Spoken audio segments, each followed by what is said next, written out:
देश भर में आज हिंदी दिवस मनाया जा रहा है। 1949 में आज ही के दिन भारतीय संविधान सभा ने देवनागरी लिपि में हिंदी को राष्ट्र की आधिकारिक भाषा के रूप में स्वीकार किया था।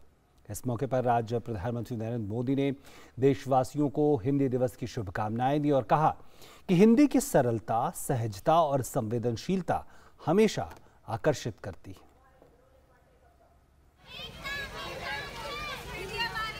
राष्ट्रीय हिंदी दिवस के उपलक्ष्य में अंबाला छावनी के विभिन्न कॉलेज और स्कूलों के विद्यार्थियों ने लोगों को हिंदी के प्रति जागृत करने के लिए एक रैली अंबाला के बाजारों में निकाली।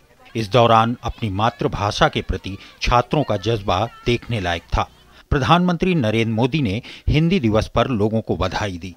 एक ट्वीट में प्रधानमंत्री ने कहा कि हिंदी ने विश्व भर में भारत को एक विशिष्ट सम्मान दिलाया है। इसकी सरलता, सहजता और संवेदनशीलता हमेशा आकर्षित करती है। हिंदी दिवस पर मैं उन सभी लोगों को हृदय से अभिनंदन करता हूं, जिन्होंने इसे समृद्ध और सशक्त बनाने में अपना अथक योगदान दिया है। केंद्रीय गृह मंत्री अमित शाह ने सूरत में दूसरे अखिल भारतीय आधिकारिक भाषा सम्मेलन में हिस्सा लिया। उन्होंने राष्ट्रपिता महात्मा गांधी का जिक्र किया और कहा कि उन्होंने रोजगार व स्वभाषा के दूरदर्शी संकल्प से देश को राष्ट्रीय पुनर्निर्माण के पथ पर आगे बढ़ाने का मार्ग दिखाया। महात्मा गांधी ने राजभाषा के लिए एक ही वाक्य में बहुत सुंदर उसकी जरूरियात का व्याख्यान किया था।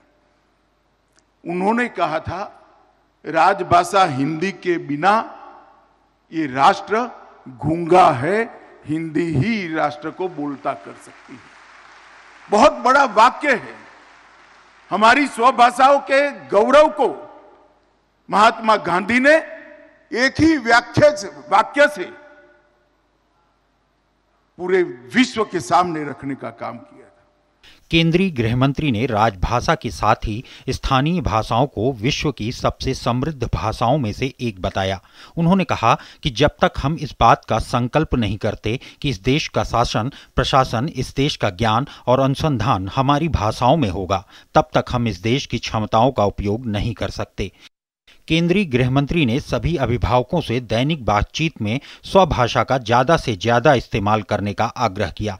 केंद्रीय सूचना एवं प्रसारण मंत्री अनुराग सिंह ठाकुर ने अपने शुभकामना संदेश में कहा, हिंदी केवल अभिव्यक्ति की भाषा नहीं, अपितु हमारी संस्कृति का दर्पण है। हमारी राजभाषा हिंदी विश्व में सर्वाधिक बोले जाने वाली भाषाओं में एक है। आज विश्व पटल पर भी हिंदी का बोलबाला बढ़ रहा है, तो इसके पीछे भाषा को लेकर हमारा प्रेम व इसके संरक्षण संवर्धन के प्रति हमारे बुद्धिजीवियों का समर्पण भी सम्मिलित है। हिंदी दिवस की असीम शुभकामनाएं देते हुए विनम्र अनुरोध है कि हिंदी को हृदय से अपनाएं, अधिकतर कार्य हिंदी में करने का प्रयास करें।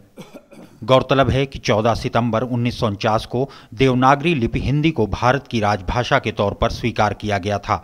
तब से इस दिन हर साल हिंदी दिवस देश भर में मनाया जाता है। Bureau report, DD news.